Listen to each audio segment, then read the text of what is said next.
مشاهدينا الكرام، السلام عليكم ورحمة الله تعالى وبركاته. في هذه القائمة سنتعلم كيفية قراءة الخط العادي وهو الخط الحاسوب le petit déjeuner، وأيضا طريقة قراءة الخط اليدوي مثلا le petit déjeuner. إذن le petit déjeuner le petit déjeuner. إذن النطق الصحيح للغة الفرنسية سواء كنت تقرأ خط اليد أو خط الحاسوب.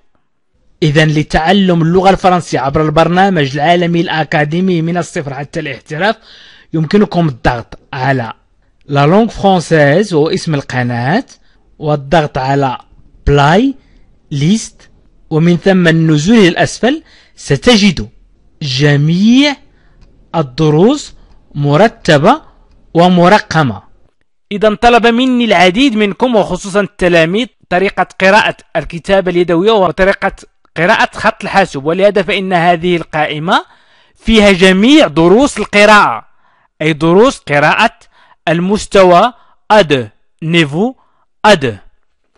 إذا في هذه القائمة ستتعلمون قراءة اللغة الفرنسية وستجدون مجموعة من الدروس مهمة، دروس المستوى A2. إذا هذه الدروس ضمن قائمة نيفو A2 المستوى ألف 2. ستجدون جميع دروس القراءة والكتابة الخاصة بهذا المستوى.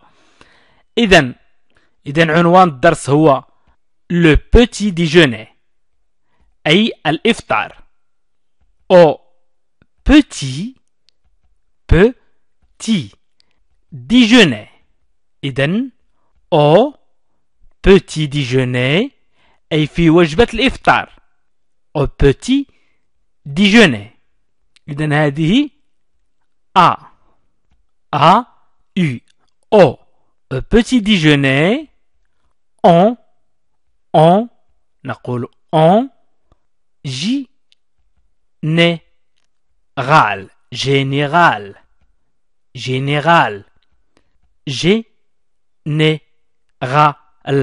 أعلمكم هنا الطريقة الصحيحة للنطق والقراءة، الطريقة الصحيحة، لأن العديد منكم يرتكب أخطاء عندما ترسلون لي عبر الواتساب القراءات، فأنا أجد أن هناك أخطاء في القراءة وفي النطق.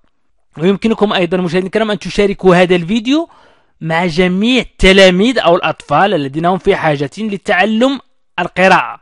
الآن حاولوا أن تشاركوا معهم عبر الواتساب أو الفيسبوك أو أي منصة تواصل أخرى. إذن on prend لا تقرأ الد. on prend du pain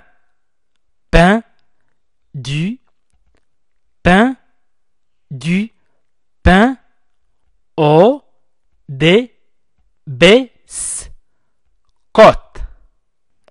biscottes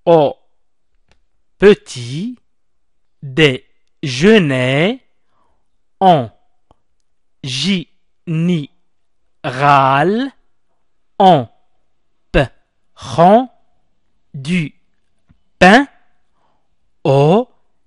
biscottes.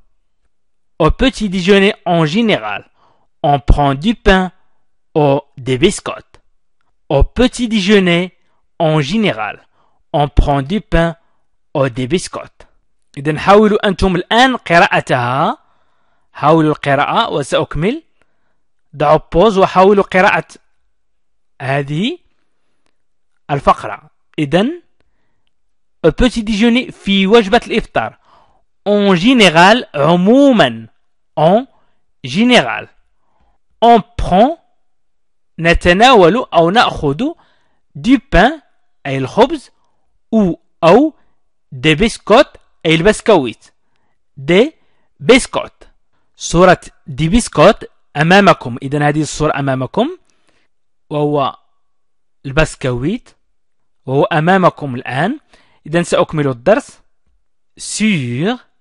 sur le pain. Sur le pain. إذن sur على. اس كتبنا على هذا الشكل لأن من قبلها نقطة point. إذن تكتب على شكل ماجيسكول. sur أي بشكلها الكبير. sur le pain على الخبز. on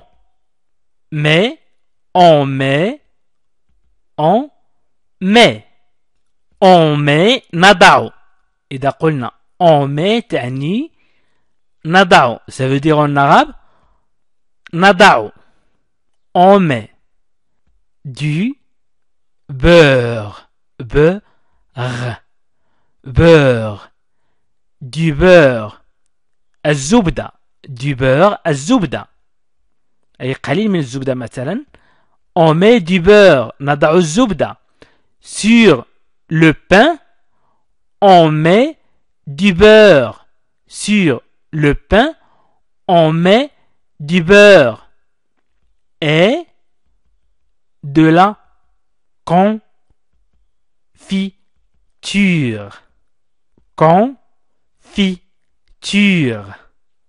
Confiture. On met du beurre et de la confiture. Et تعني de la confiture أي المربى. la confiture المربى.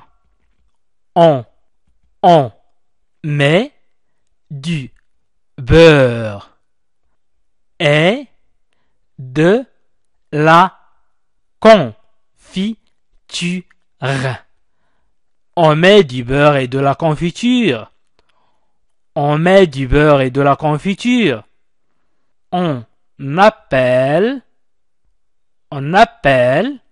أي نسمي ça هذا. ça تعني هذا. on appelle ça des tartines. tartines. on appelle ça des tartines. tartine هي أمامكم. يمكن لك سيدتي أن تقول لنا اسم هذه المأكولات باللغة العربية، لأن أظن أن الآنسة والسيدات هم الأبرع في تسمية المأكولات. إذن يمكنكم أن تقدموا باللغة العربية ترجمة tartine. وجزاكم الله خيرا باللغة العربية، والصورة هي أمامكم.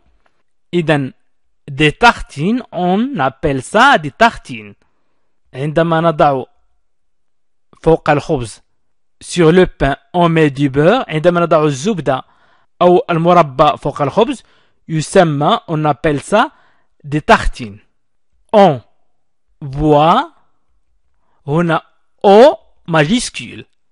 O majuscule. وسأقدم هذا في الدروس اللاحقة. طريقة كتابة O و A أي طريقة كتابة الحروف الكبيرة والصغيرة. إذن on boit نشرب. on boit تعني نشرب. aussi أيضا. aussi لاحظوا aussi أيضا نكتب AU double S I. du café. إذن on appelle ça des tartines. on boit aussi du café. نشرب أيضا القهوة. aussi تعني أيضا. on boit aussi du café أو du café au lait. du café au lait. du café au lait أي القهوة بالحليب. نقول قهوة بالحليب. du café au lait. du café au lait أي قهوة بالحليب. du thé ou du chocolat. du thé أي الشاي. أو إذن أو عندما تجدون أو فهي تعني أو. du chocolat. لا أي أو الشوكولاتة السائلة أو المذابة دي شوكولا دي تي أو دي شوكولا شو شو ساخنة أي شوكولاتة الساخنة دي شوكولا شو دي شوكولا شو تعني الشوكولاتة الساخنة on peut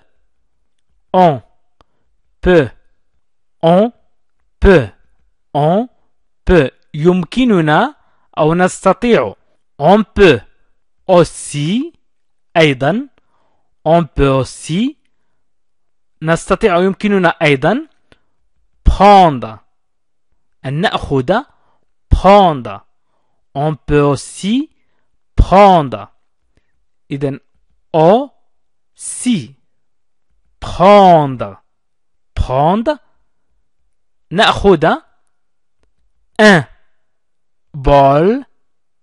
bol إذن un bol هو صحن وهو أمامكم في الصورة bol un bol إذن صحن de lait أي صحن من الحليب avec des céréales مع الحبوب avec des céréales إذن on peut aussi prendre un bol de lait avec des céréales on peut يمكننا aussi أيضا prendre أن نأخذ un bol أي صحن de lait من الحليب avec مع des céréales الحبوب إذن سأحاول قراءة ما كتبته مرة أخرى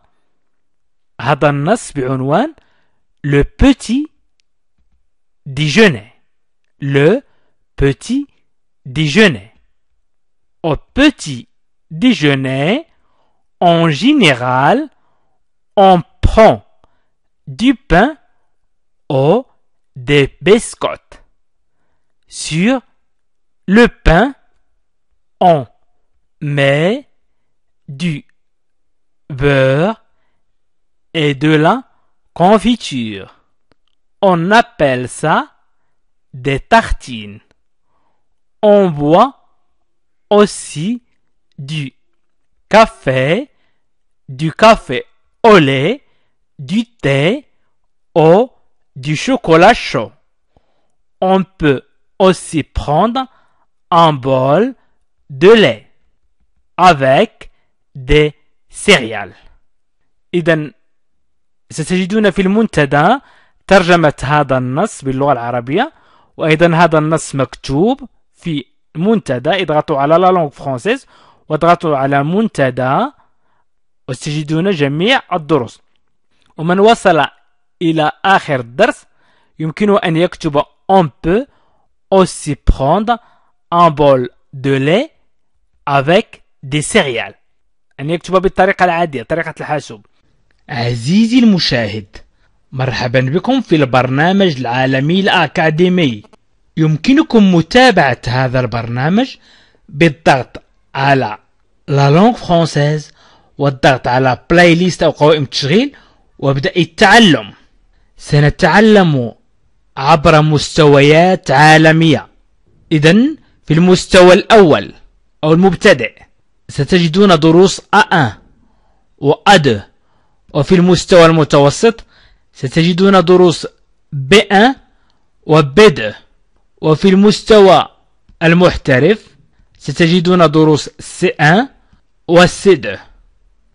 إذن لتعلم اللغة الفرنسية عبر البرنامج العالمي الأكاديمي من الصفر حتى الاحتراف يمكنكم الضغط على لا لونغ فرانسيز وهو اسم القناة والضغط على بلاي ليست ومن ثم النزول إلى الأسفل ستجد جميع الدروس مرتبة ومرقمة. ستجد البرنامج العالمي الأكاديمي وأيضا برامج أخرى. حاولوا أن تتابعوا الدروس من الأول وشكرا لكم.